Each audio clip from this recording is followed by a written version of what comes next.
Good morning, everyone. I've launched my iPad 12.9 Pro, and looks like we have a new beta update, iPadOS 26 Beta 4. Right now, my iPad is sitting at Beta 3, so I'm going to update now and see what types of changes this update will have.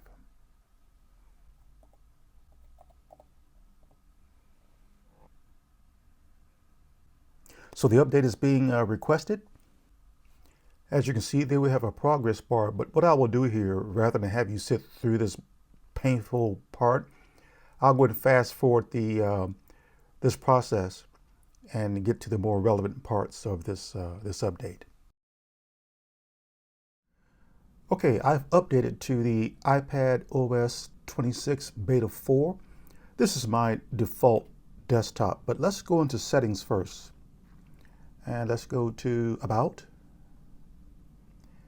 And the iPad OS version is 26.0. Let's tick on that.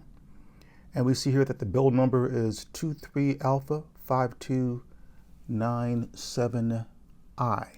Now let's take a look in here and see what has changed. I'm going to come down to Apple Intelligence. Let's tap on that. And I have mine turned on. And if we go down to notifications, I'll get to wallpapers in a moment. My display is as a stack. Now, what I'm noticing in here, I don't recall seeing this in the previous beta 3, is that there is under Apple Intelligence here, there's a prioritize notifications. I'm going to turn both of these on to see what they do. Prioritize notifications turned on. So I can opt in and opt out of all of these apps. I don't recall seeing this before. I could be mistaken. Let's go back because I saw something else here. Summarize notifications. Let's turn this on and see what this is. This is new. Summarize notifications. You can use Apple Intelligence to summarize content and notifications you receive, making them easier to scan at a glance. So this blue button here, I can choose notifications to summarize. Let's tap on that. And I see here that there's a news and entertainment that I can opt in. There's a communication and social and all the other apps. So this is new. This was not in the previous beta 3. So that's pretty cool. I'm not going to do this right now. I'm just showing you what I'm observing as changes. Let's go back. Let's go into wallpaper.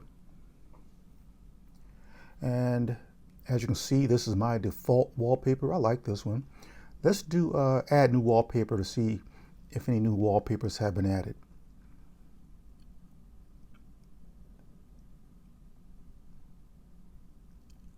Nothing really jumps out at me right now.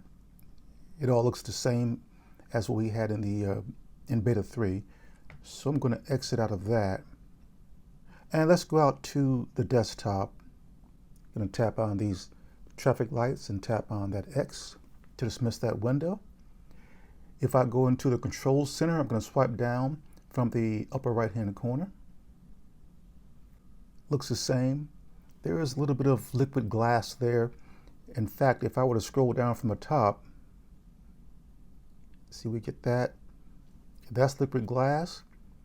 But my icons, let's see what this looks like on the desktop. Now I'm going to tap on the screen and hold it down, then come up to the upper left-hand corner, edit, and tap on customize. At the very bottom, I'm set to default. That's what you see right now. Now if I tap on clear, okay, that does change the icons on the desktop. That's not bad. I think this is a slight improvement over beta 3.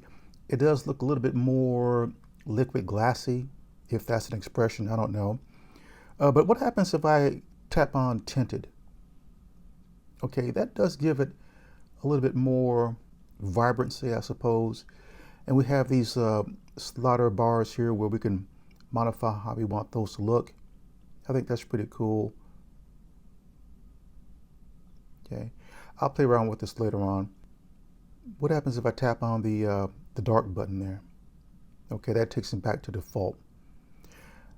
For now, I'm going to leave it here because this is what I like, what I'm used to, but I'm going to play around with these settings here. So I'm not really seeing any major changes other than the ones that I showed you. The performance appears to be a little bit smoother than the beta. Let me check my web browser because I was having issues with it being sluggish if I type something in. Let's type in, okay, on my iPad, if I went to the Google Chrome browser and I typed something up here, it was laggy. That's gone. So I'm going to type in this radio station website, and there it is. Okay, so it's more responsive. Let's try another web browser. Let's go to, let's see, how about Firefox, and see if this is responsive. Okay, that's very responsive. It's not laggy or anything. And I have Microsoft Edge installed on my iPad. I like this browser. And same thing, I believe it's more responsive. Let's just type in a website. How about wallstreetjournal.com? Is something. Yeah, that's definitely responsive. So I'm seeing some improvements here with performance. The performance appears to be smoother. And again, that liquid glass effect, I'm not sure if Apple's going to go full out with that, but there is some liquid glass there. And personally, I don't care if it's there or not. It's simply bells and whistles. I'm looking for performance. Now, I read someplace that there was a change in the App Store app, so I'm going to tap on that.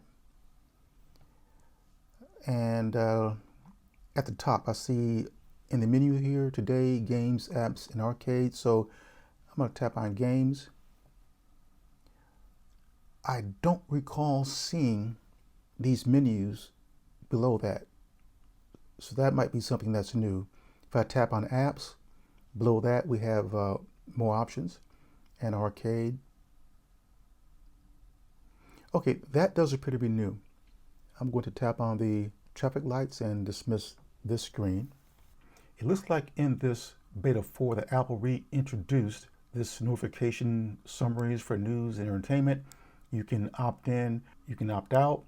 I'm not really noticing any liquid glass refinements. If there are, they're very slight. And again, this is still in beta, so we might see more of this. Not sure. I did not see any new wallpapers, but it does appear that there was a change in the App Store tab bar. I didn't see anything different in the control center either. Now, I don't have a mouse connected to my iPad. I use the trackpad. If I shake it, nothing happens. I believe if you have a mouse connected to your iPad, if you shake the cursor, it will increase in size. But I think we had that in beta 3.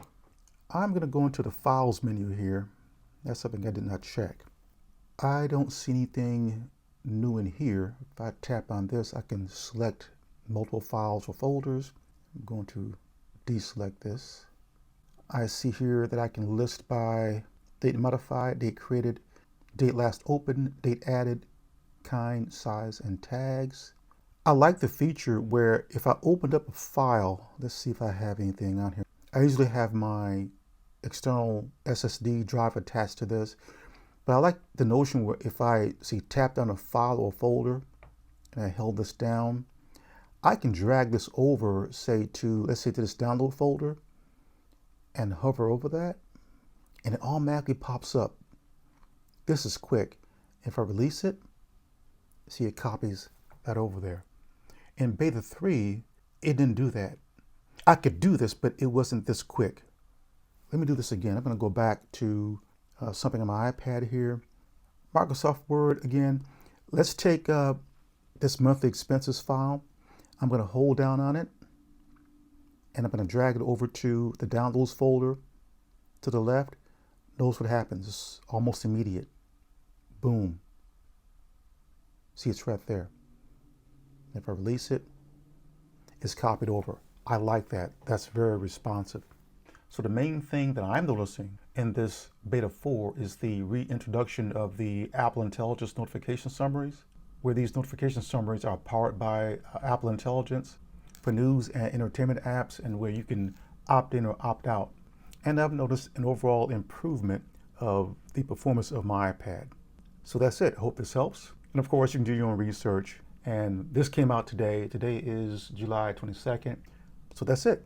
I'm going to go ahead and update my iPhone 11 and also my Mac Mini M1. You guys take care.